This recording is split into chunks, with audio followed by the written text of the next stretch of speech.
తిరుపతి వెంకటేశ్వర స్వామి వారి ఆలయ ప్రతిష్టని,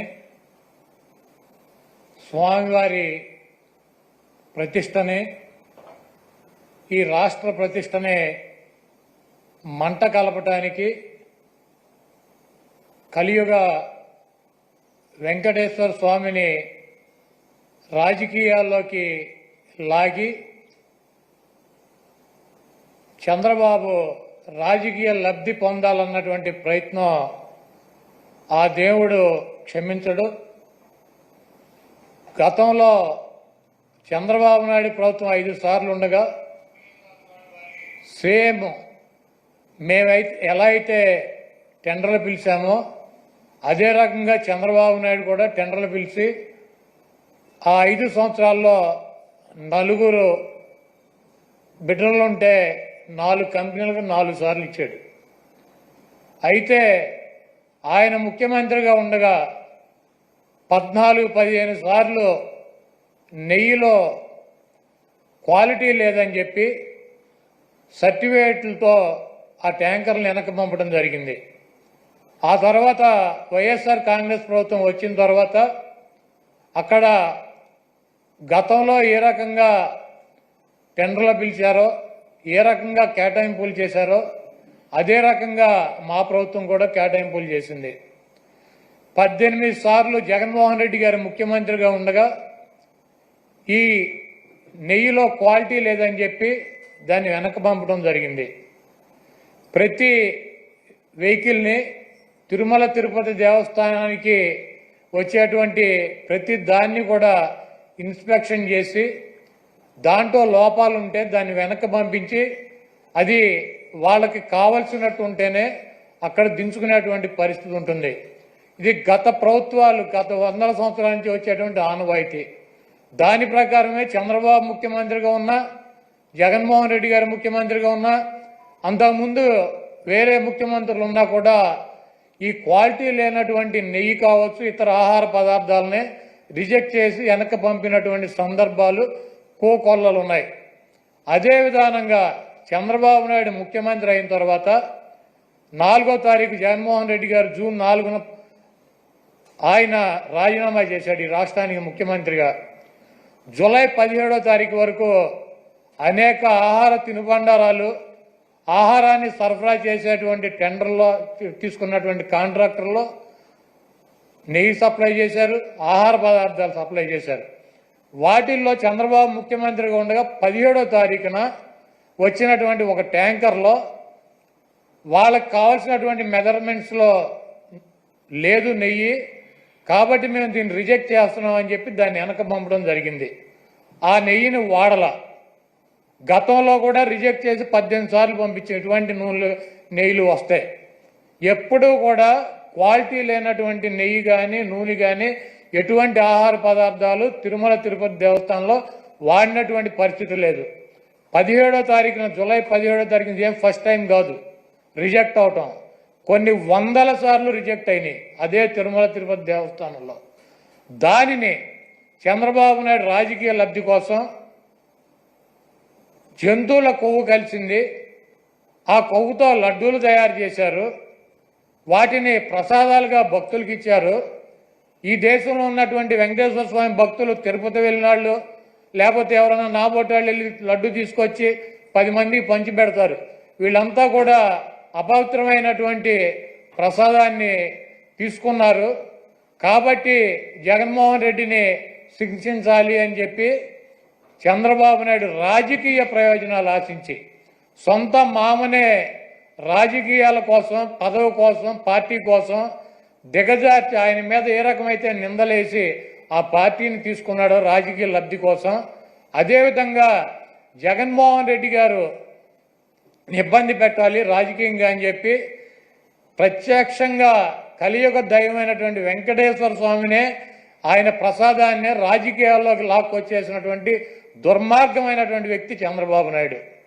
ఈరోజు ఇటువంటి దుర్మార్గం చేసి ఆలయ ప్రతిష్టని, వెంకటేశ్వర స్వామి విశిష్టతని దెబ్బతీసినటువంటి ఈ చంద్రబాబు నాయుడు గారికి బుద్ధి రావాలని చెప్పి దీనిలో ఎటువంటి తప్పు జరగలేదన్నది ప్రజలకి తెలవాలని చెప్పి 1కి 10 సార్లు చెబుతున్నాం.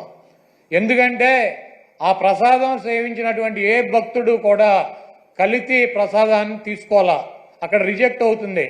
మొన్న వచ్చినటువంటి వెహికల్ కూడా ఆయన ముఖ్యమంత్రిగా ఉండగా వచ్చినటువంటి వెహికల్ కూడా రిజెక్ట్ అయ్యి వెనక్కి వెళ్ళింది, అది వాడల. అటువంటి పొరపాటు తిరుమల తిరుపతి దేవస్థానంలో జరగడానికి అవకాశం ఉండదు.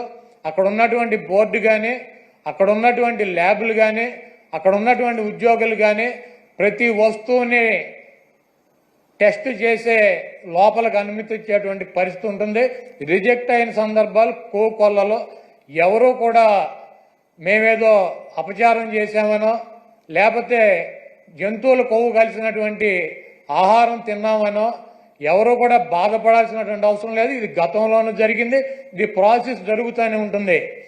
ఎక్కడా కూడా ఏ ల్యాబ్ కూడా డైరెక్ట్గా దీంతో పశువులకు సంబంధించినటువంటి కొవ్వు కలిసిందని చెప్పి ఇవ్వాల.